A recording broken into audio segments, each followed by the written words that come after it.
عشاق كرة القدم المغربية استعدوا لمفاجآت كبيرة في لائحة المنتخب الوطني لشهر مارس.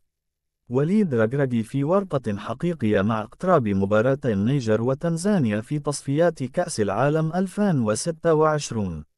مشاكل الدفاع، الإصابات، تراجع المستوى، وأسماء جديدة قد تدخل الحسابات. من سيكون في اللائحة؟ ومن سيودع المنتخب؟ تابعوا معنا التفاصيل الكاملة في هذا الفيديو. مع اقتراب موعد المعسكر الإعدادي للمنتخب المغربي في شهر مارس، يواجه وليد ركراكي وفريقه التقني تحديات صعبة في اختيار التشكيلة المثالية لخوض مواجهتي النيجر وتنزانيا ضمن الجولتين الخامسة والسادسة من التصفيات المؤهلة لكأس العالم 2026. ومع ازدحام أجندة اللاعبين الدوليين، خاصة أولئك المشاركين في المسابقات القارية، فإن الخيارات تبدو معقدة للغاية. يعد خط الدفاع، وتحديدا مركز قلب الدفاع، أكبر صداع في رأس الناخب الوطني. فالعديد من اللاعبين الذين كان يعول عليهم ركراكي في السابق يشهدون تراجعا في المستوى أو يعانون من الإصابات، مثل غانم سيس، يونس عبد الحميد، عبد الكبير عبقار، وجمال حركس. ومع إصابة شادي رياض، يبدو أن نايف أكرد هو الاسم الوحيد الذي يحافظ على استمرارية الأداء القوي في الدوري الإسباني.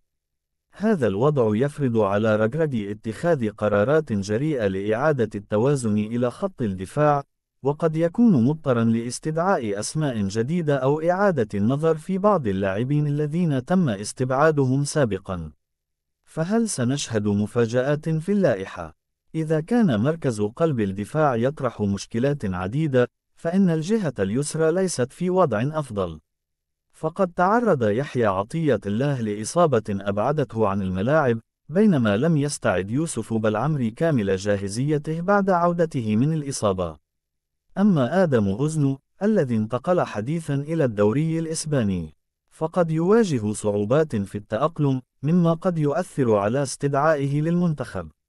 في ظل هذه المعطيات، لا يبدو أن هناك بدائل جاهزة سوى نصير مزراوي، الذي يظل الخيار الوحيد حاليا. فهل سيضطر ركراكي للبحث عن أسماء جديدة لتعويض هذا النقص؟ على عكس خط الدفاع، فإن خطي الوسط والهجوم يعجان بالمواهب، مما يضع ركراكي أمام معضلة أخرى: من سيختار ضمن قائمة لا تتجاوز 26 لاعبا؟ هناك لاعبون تألقوا في الأولمبياد الأخيرة وخاضوا عدة معسكرات مع المنتخب الأول، مثل أسامة تيرغالين، أسامة العزوزي، وأمير ريتشاردسون. لكن في المقابل، هناك أسماء جديدة تفرض نفسها بقوة، مثل أيوب بعدي وحمزة إكمان، الذين قد يحصلون على فرصة الظهور مع أسود الأطلس لأول مرة. مع اقتراب الإعلان عن اللائحة الرسمية، يبدو أن ركراكي أمام قرارات مصيرية ستحدد ملامح المنتخب في التصفيات، بل وربما في كأس إفريقيا 2025 التي ستقام في المغرب. فهل سيتمسك بالأسماء المخضرمة أم سيعطي الفرصة للوجوه الجديدة؟ شاركونا في التعليقات، من برأيكم يستحق التواجد في اللائحة؟ وهل هناك لاعبون ترون أنهم لم يحصلوا على فرصتهم بعد؟